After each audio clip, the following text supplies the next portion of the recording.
Une partie de cartes Illuvium se joue avec un deck de 40 à 60 cartes. Au début de la partie, chaque joueur pioche 10 cartes depuis son deck. Si votre main de départ ne vous convient pas, vous pouvez défausser jusqu'à 5 cartes de votre choix.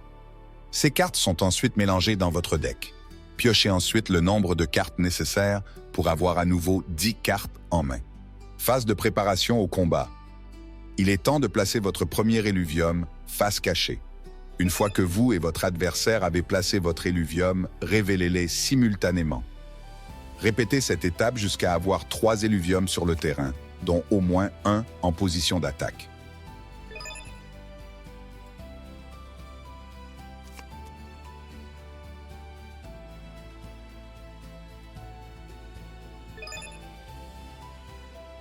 Tour du joueur 1. Les deux joueurs commencent avec 3 points d'essence céleste et 5 points de vie joueur. Ici, le joueur attaque avec Griffure, une attaque génératrice de mana. Elle inflige 10 points de dégâts de type terre et génère 6 points de mana. Malheureusement, l'Illuvium adverse est résistant aux dégâts de type terre. Il ne subit donc aucun dégât. Cependant, vous conservez le gain de mana généré par l'attaque. Action suivante. Vous pouvez ensuite mobiliser un autre Illuvium pour attaquer. Dans cet exemple, c'est l'attaque incendie qui est déclenchée. Elle inflige 10 points de dégâts de type feu et provoque une brûlure sur la cible. L'Illuvium en face était sensible aux dégâts de type feu de 30, il a donc subi un total de 40 points de dégâts, et vous avez généré 5 points de mana. À chaque tour, vous avez la possibilité d'attaquer jusqu'à 3 fois. Dans cet exemple, le joueur attaque avec un défenseur. Il est crucial de noter qu'un défenseur ne peut utiliser que son attaque génératrice de mana. Tour du joueur 2. Une carte objet est révélée lors de la pioche du joueur. Cet objet est déployable sur tout Illuvium ciblé et a pour effet de doubler la production de mana pour le tour en cours. Le joueur initie ensuite une attaque morsure, qui inflige 20 dégâts de type combat. La valeur de mana générée par cette attaque est de 6, mais l'activation de l'objet augmente ce total à 12 points de mana.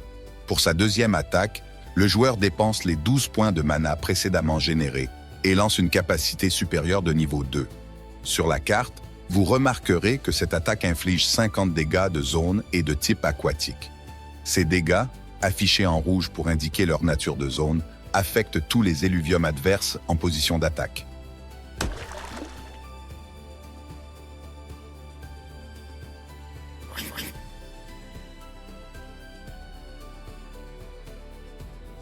Tour du joueur 1. Le joueur décide de faire évoluer son Illuvium au rang supérieur, augmentant ainsi sa puissance. Il utilise ensuite une potion de soin pour restaurer 50 points de vie à sa créature. Le joueur active une carte objet qui lui permet d'aller chercher l'évolution suivante de son Illuvium déjà présent sur le terrain. Une stratégie efficace pour renforcer rapidement sa créature et prendre l'avantage.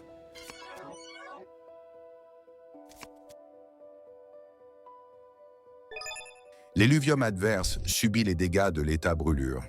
Normalement, cela inflige 20 points de dégâts par tour. Mais ici, le joueur possède un Illuvium avec un glitch spécial qui double les effets de brûlure. Ce sont donc 40 points de dégâts qui frappent la cible.